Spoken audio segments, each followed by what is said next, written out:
ఒక రామాయణము, ఒక భగవద్గీత, ఒక మహాభారతం పుస్తకాలను ఇట్లా సోదరి పట్టుకుంటాం కదా మన ఇళ్ళ అందరి ఇళ్ళ ఆ ఏవేవో పెట్టిలేరు బిడ్డీలేరు ఆ గ్రంథాన్ని పెట్టండి, ఒక మహాభారతాన్ని పెట్టండి. ఏదో ఒక రోజు మనకి ఎప్పుడో ఒకసారి బుద్ధి ఏంటి దాన్ని తీసి చదవగల సంస్కారం మన పిల్లలకు అవ్వాలి అంటే మనం వాళ్ళకు కనిపించేటట్టు మన ఇంటిలో వాటిని పెట్టగలగాలి.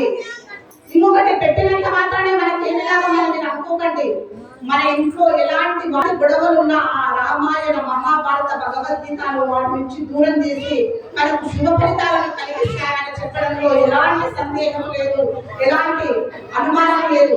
కాబట్టి మంచిగా అందరూ ప్రతి ఒక్కరూ భగవద్గీతను చదవడానికి అలవాటు చేసుకోండి. ఇంకొక చిన్న మాట, అమ్మవారి యొక్క స్వరూపాలుగా మీరందరూ ఇక్కడ ఉన్నారు. లలితా సహస్రనామాలు సంఖ్యత అని ఈ లలితా సహస్రనామాలు మనకు చెప్పబడింది. లలితా సహస్రనామాలు ఫస్ట్ మనకి ఏం చెప్పబడిందంటే శ్రీమాత శ్రీ మహారాజు శ్రీమత్ సింహాసనేశ్వరి శ్రీమాత అన్న ఒక గొప్పనైన పదముతో లలితా సహస్రనామాలు ప్రారంభమయ్యాయి. అలాంటి లలితా సహస్రనామాలు మన కోళ్ళల్లో కొట్టే వస్తే అది పెట్టుకుంటే ఇంట్లో వంట చేయండి, ఆ వంట అమృతంతో సమానంగా మారుతుంది. మీ పిల్లల బుద్ధులు వృద్ధి చెందుతాయి, మంచి గుణాలు పిల్లలు కలగడతాయి. ఒక నామస్మరణతో మనం వంట చేయాలి.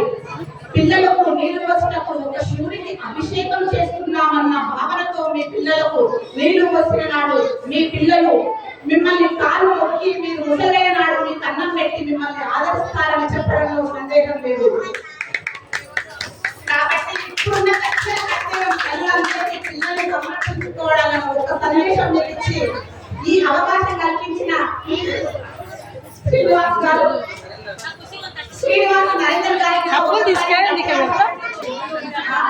అయితే ఇక్కడ గోడమ్మ గుడి దగ్గర ఈ అమ్మవారి యొక్క ఉత్సవాలు చేస్తూ మన హిందూ ధర్మాన్ని మన హిందూ సంస్కృతిని ముందుకు కొనసాగించిన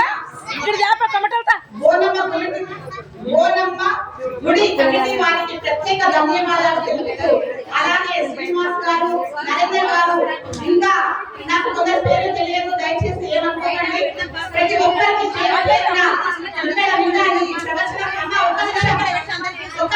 దుర్గా మాత మీరందరూ ఐశ్వర్యాలతో దేవుని మనం ఆశీర్వదించిన కిందికి వస్తుంది, ఇలా వేసినప్పుడు మన వేడుకల కిందికి వస్తుంది. కాబట్టి ఎప్పుడైనా ఇలా ఆ భగవంతుడికి మనం ఏదైనా కుంకుమార్చన చేసినప్పుడు ఏదైనా నాకు ఇట్లా ఇట్లా ఇట్లా చేయాలి, ఇట్లా ఇట్లా కాదు. దయచేసి చిన్న విషయాన్ని అందరూ గుర్తించాలి. అందరూ కూడా అమ్మ యొక్క కృపాలు కటాక్షాలు కొంచెం ఇంకొకటి ఆశలు ఈ మెళ్ళ మీద వేస్తే రక్షణ అట్లా కాదు, ఇక్కడ పడేటట్టుగా మనం కూర్చొని ఉండాలి. అయ్యా తీసుకోబెట్టి ఒకరొకరు తీసుకెళ్ళి లోపల ఉండాలి.